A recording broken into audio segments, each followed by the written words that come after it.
नया IBN 7 हौसला है।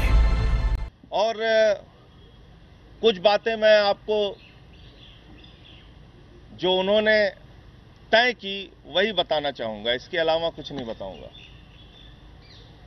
उन्होंने कहा कि हमने इन 5 मुद्दों की बात की। उन 5 मुद्दों पे मैंने आपको बताया पीएसी जो कौशाम्बी में हुई उसमें कुछ मुद्दों पे फैसला ले लिया गया था, कुछ मुद्दों पे उनसे बातचीत चल रही थी। उन्होंने कहा पार्टी को आरटीआई के दायरे में आना चाहिए। हमने कहा आय व्यय और जो पार्टी के निर्णय हैं वो आरटीआई के अंदर आ जाएं, कहीं कोई दिक्कत नहीं है। उन्होंने कहा वॉलंटियर्स की भागीदारी निर्णय की प्रक्रिया में हो, उसके लिए हमने कहा कि हाँ वॉलंटियर्स की भागीदारी निर्णय की प्रक्रिया में होनी चाहिए। उन्होंने कहा चुनाव की स्वतंत्रता की बात, तो हमने कहा चुनाव के स्वतंत्र चुनाव लड़ने के बारे में उसकी एक समीक्षा करी जाएगी, एक स्ट्रेटेजी बनाई जाएगी, उस पर सहमति हो गई। जिस स्टिंग ऑपरेशन को योगेंद्र भाई ने फेसबुक पर लिख के उसकी आलोचना की थी उस समय मीडिया की, और ये कहा था कि अरविंद केजरीवाल को के स्टिंग को जिसमें कहीं कोई तथ्य नहीं है उसको बड़ा करके मीडिया दिखा रहा है, पार्टी को टारगेट कर रहा है। अब वो कह रहे हैं कि हॉर्स ट्रेडिंग से रिलेटेड स्टिंग है, उसकी जांच कराई जाए। उन्होंने कहा कि राज्यों को स्वतंत्रता होनी चाहिए निर्णय लेने की प्रक्रिया में, राज्यों को अधिकार दिए जाएं। जो अपना पत्र उन्होंने लिखा है 5 पॉइंट का, उस पत्र में वो लिखते हैं कि सेंट्रल लोकपाल को राज्यों में लोकायुक्त नियुक्त करने के लिए उनसे बातचीत करके राज्यों में लोकायुक्त नियुक्त किए जाए। तो राज्यों में लोकायुक्त कौन होगा, ये तो राज्य के पदाधिकारी तय करते हैं नेशनल एग्जीक्यूटिव में।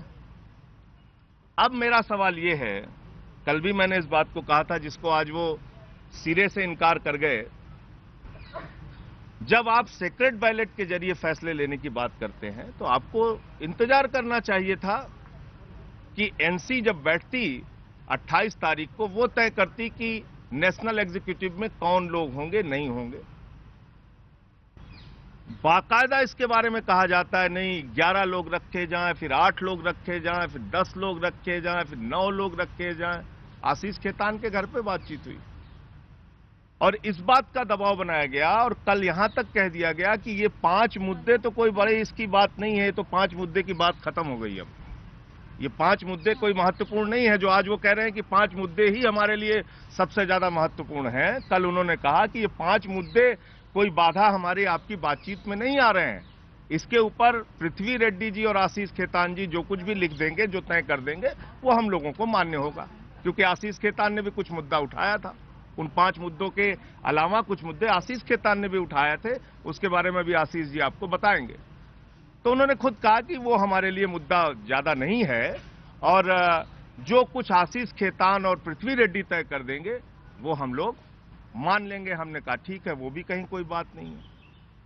फिर जो सीक्रेट बैलेट से डिसीजन लेने की बात कर रहे हैं, दरअसल उनकी मंशा ये थी कि उनके पसंद के कुछ लोग, जिस पे हमारी भी सहमति हो, उनकी भी सहमति हो, न्यूट्रल लोग हों, ये शब्द उन्होंने इस्तेमाल किया था, मैं उसको दोहरा रहा हूं, उनको रखा जाए, एनी में शामिल किया जाए। ये सारे नाम उन्होंने खुद से लिख के दिए थे, ये आप देख सकते हैं। ये योगेंद्र यादव जी ने स्वयं लिख के दिए थे ये सारे नाम। कहां से हम झूठ बोल रहे हैं, कौन सी गलत हम बात कर रहे हैं? आप बार बार कार्यकर्ताओं के सामने हम लोगों को अपमानित करते हैं, पूरे देश में ये मैसेज देते हैं कि हम कार्यकर्ताओं की भावनाओं का ख्याल नहीं रख रहे हैं। वो लोग जो लोग दिन रात पार्टी के लिए काम कर रहे हैं, वो कार्यकर्ताओं की भावनाओं का बिल्कुल सम्मान नहीं कर रहे हैं। अरविंद केजरीवाल जो दिन रात, चाहे गर्मी हो, चाहे ठंडी हो, चाहे बरसात हो, लगातार पार्टी के लिए काम कर रहे हैं, वो कार्यकर्ताओं के लिए ख्याल नहीं रख रहे हैं। आशुतोष नहीं रख रहे हैं, आशीष नहीं रख रहे हैं, हम लोग काम नहीं कर रहे हैं। आपको कार्यकर्ताओं की भावनाओं का ख्याल है? ये नाम तो उन्होंने लिख के दिए हैं, अपने हाथ से लिख के दिए हैं। और क्योंकि आज वो कह रहे हैं कि हम सारे लोग झूठे थे, गलत थे और हमने जो है कोई गंभीर प्रयास नहीं किया बातचीत का, इसलिए आपको ये बताना जरूरी है और देश के कार्यकर्ताओं को बताना जरूरी है कि ये पूरी बातचीत की असलियत है जो आप लोगों को जानना होगा।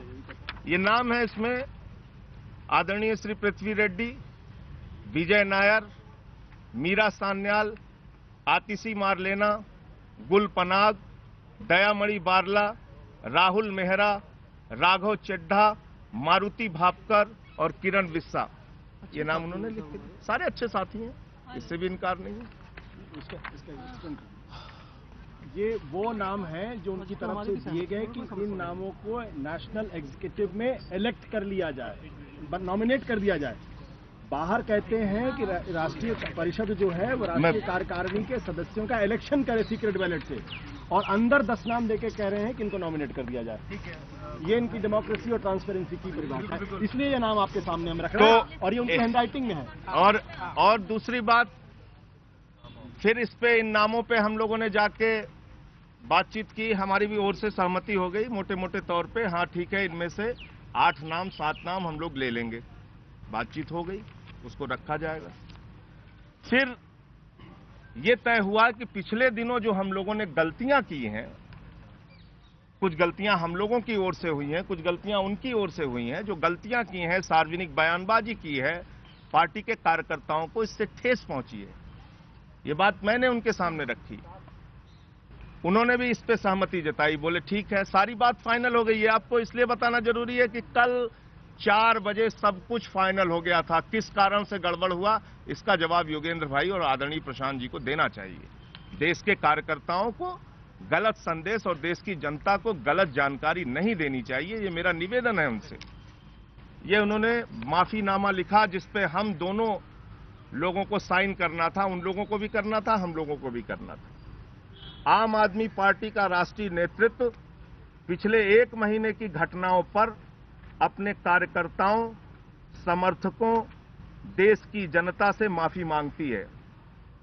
हमें खेद है कि दिल्ली की ऐतिहासिक विजय के बाद दिल्ली और देश में जो आशा बंधी थी, उससे इन गलतियों से धक्का लगा है। हमने सार्वजनिक मंचों से अपने ही साथियों पर बेबुनियाद आरोप लगाए, मर्यादा तोड़कर मीडिया से बात की, पार्टी के मंचों का आरोप प्रत्यारोप के लिए दुरुपयोग किया और अपनी वाणी और कर्म में संयम खोया। हमें अफसोस है कि हमारी इन गलतियों से पार्टी की छवि को नुकसान पहुंचा है और हमारे कार्यकर्ताओं और समर्थकों को शर्मिंदगी का सामना करना पड़ा है। हम सब यह विश्वास दिलाते हैं कि हम अपनी इन गलतियों से सीखेंगे और भविष्य में एक दूसरे पर सार्वजनिक आरोप प्रत्यारोप, असंयमित बयानबाजी और पार्टी के निर्णय से सार्वजनिक असहमति व्यक्त करने से परहेज करेंगे। ये भी योगेंद्र भाई ने लिखा, इस पे भी हम लोग तैयार हो गए।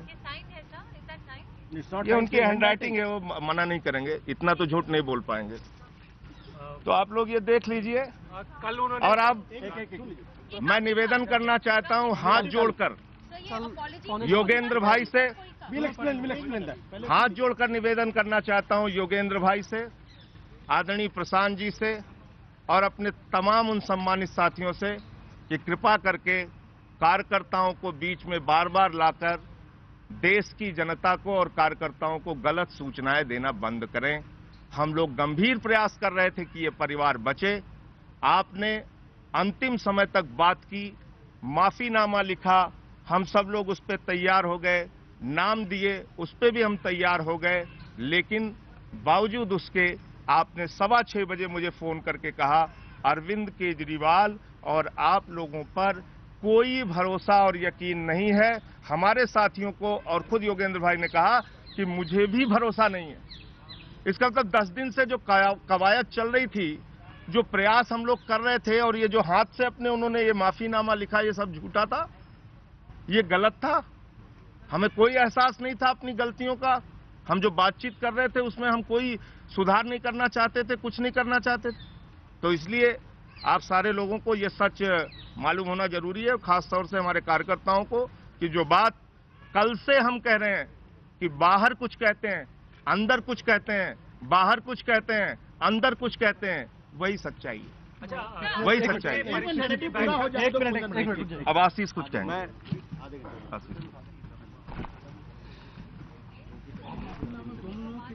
हाँ, दोनों लोग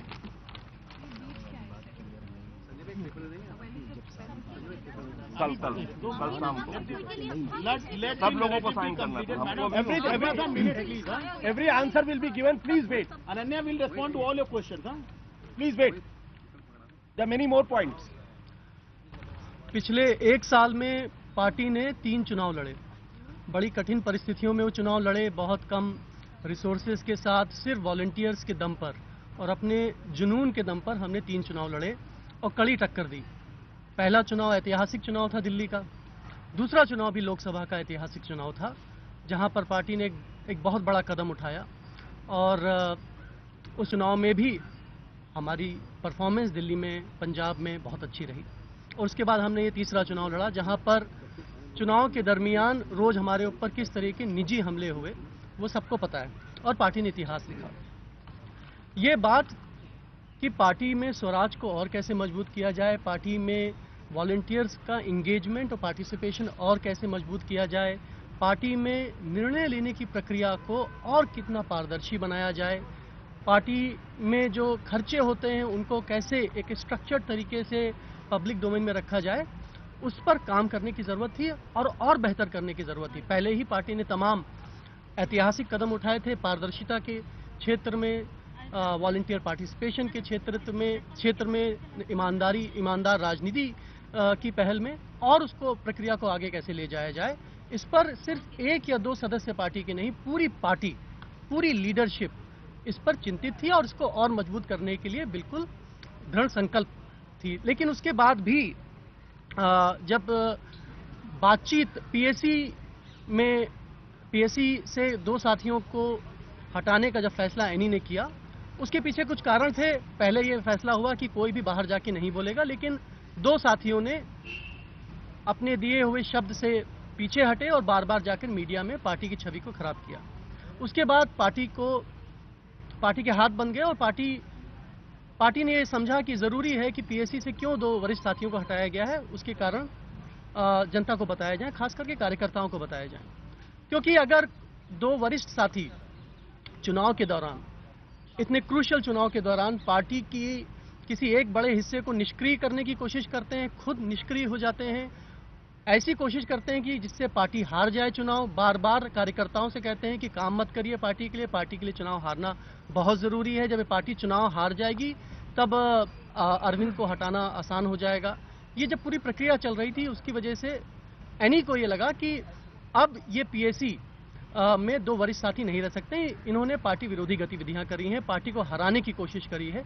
ऐसे चुनाव में जहां पार्टी एक एग्जिस्टेंशियल लड़ाई लड़ रही थी, वहां पर बीजेपी की सरकार बनाने की कोशिश करी है और बार बार 1 आदमी से नहीं, 2 आदमी से नहीं, तमाम लोगों से, पार्टी के तमाम वॉलंटियर से इस तरह की बात गुपचुप तरीके से हुई कि पार्टी को हराना है। आवाम के साथ खड़े हुए, जब पार्टी के साथ खड़ा होना चाहिए था, जब अरविंद केजरीवाल के हाथ मजबूत करने चाहिए थे, उस समय हमारे पार्टी के 2 वरिष्ठ साथी आवाम जो बीजेपी के काले धन से चलती है उसके हाथ मजबूत कर रहे थे। तो ये सारी चीजें हो रही थी, जिसको मद्देनजर रखते हुए एनी ने हटाने का फैसला किया। जब वो हट गए तो उन्होंने एक मेल लिखा और उस मेल में उन्होंने फिर से वॉलंटियर्स को, पारदर्शिता को, राज्य इकाइयों की ऑटोनॉमी को ढाल बनाते हुए अपनी बात रखने की कोशिश करी। हमने कहा कोई इसमें समस्या नहीं, हमने इन चीज़ों पर पहले से ही काम शुरू कर दिया था। हमने अपनी जो चीज़ें रखी थी कि ऐसे करके हम पार्टी को और पारदर्शी और मजबूत बनाएंगे, वो हमने उनके सामने मसौदा रख दिया, जिसमें यह पहला था कि एक्टिव वॉलंटियर्स की पूरे देश भर में सूची बनाई जाएगी। वो एक्टिव वॉलंटियर्स की सूची पार्टी के पास रहेगी। मिनट्स ऑफ द मीटिंग बनाए जाएंगे और जो भी मीटिंग को चेयर कर रहा होगा वो minutes of the meeting party के उस मीटिंग को चेयर करने वाले व्यक्ति के पास रहेंगे। जो मीटिंग के फैसले होंगे वो सार्वजनिक कर दिए जाएंगे, पार्टी की वेबसाइट पे डाल दिए जाएंगे।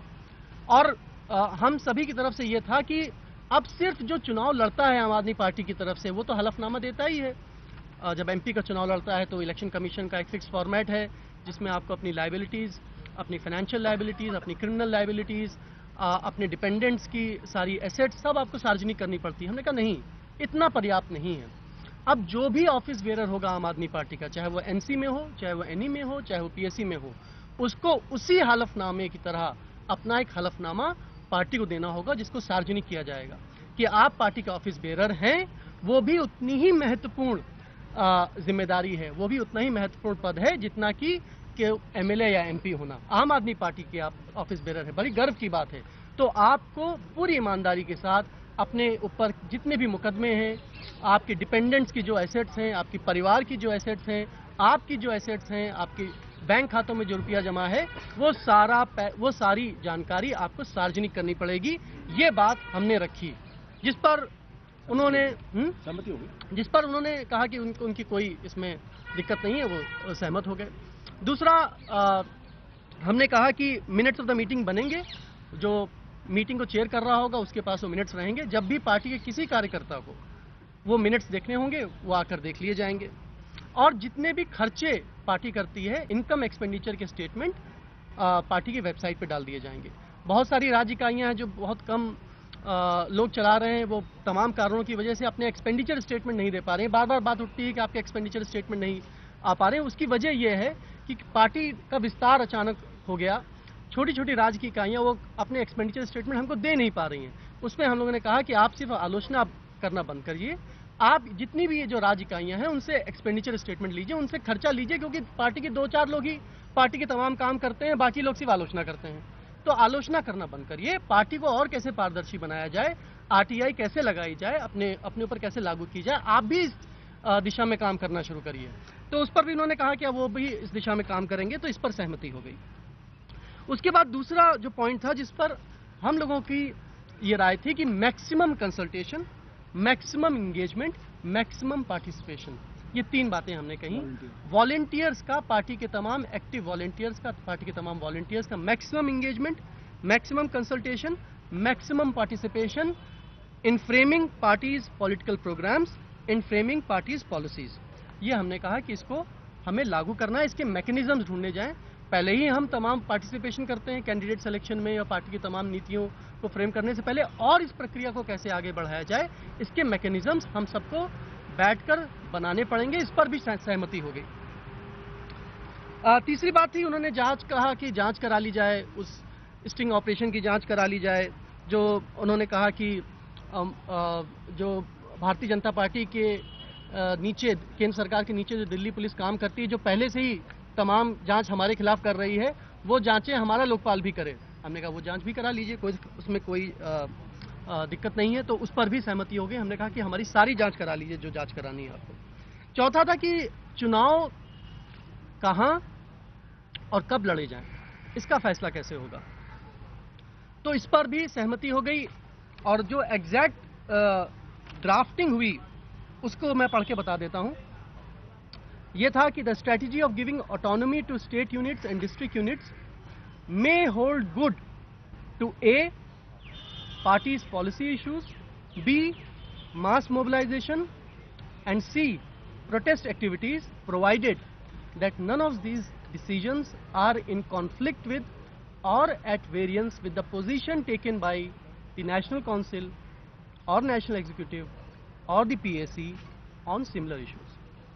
ये उनके हाथ का लिखा ड्राफ्ट है, इस पर भी सहमति हो गई। फिर यह हुआ कि चुनाव कैसे लड़े जाएं, चुनाव की लड़ने के लिए क्या पैरामीटर्स होने चाहिए। फौरन पीएससी ने कहा कि चुनाव लड़ने के लिए वहां की राजनीतिक परिस्थितियां, संगठनात्मक क्षमता और स्थानीय नेतृत्व क्षमता, इन तीन पैमानों को ध्यान में रखते हुए हम तय कर लेंगे कि कहां और कब चुनाव लड़ने हैं। उस पर भी सहमति हो गई और उसका ड्राफ्टिंग इस तरीके से हुआ। On issues related to elections, including the decisions of contesting an election at all levels, shall be taken by the national executive in due consultation with the state committees in the case of local body elections, and by the district committees and state committees in the case of state elections. और इसमें यह भी था कि observers appoint भी किए जाएंगे जो इंडिपेंडेंट ऑब्जर्वर्स होंगे, और उनसे भी कंसल्टेशन करने के बाद आम सहमति से यह फैसला होगा कि चुनाव कब और कैसे और कहां लड़ने हैं। इस पर भी सहमति हो गई। दोनों तरफ में सहमति हो गई, दोनों तरफ से सहमति हो गई। और यह था कि एनई के नए मेंबर्स लाए जाएं और जो रिक्त पड़े हुए पद हैं उनको भरा जाए। तो उस पर भी उन्होंने कहा कि जो हम नाम लिख कर देंगे वही नाम वहां रखे जाएं और उस पर आप अपना समर्थन करें नेशनल काउंसिल में। तो ये नाम लिखकर उन्होंने दिए। एनई के रिक्त पद नेशनल काउंसिल से ये 8 तो ये हुआ कि उन्होंने कहा कि 7 पद भरे जाएं, उस पर भी सहमति। हमने कहा कोई दिक्कत नहीं है। बोले पहले उन्होंने कहा कि 2 लोग हट जाएं, संजय जी हट जाएं और कुमार विश्वास हट जाएं। हमने कहा मंजूर। फिर उन्होंने कहा कि नहीं वो ना हटें। हमने कहा मंजूर। फिर उन्होंने कहा कि नहीं हमारे दिए हुए नाम से ही लोग तय किए जाएं और उसको आप समर्थन करें। हमने कहा मंजूर।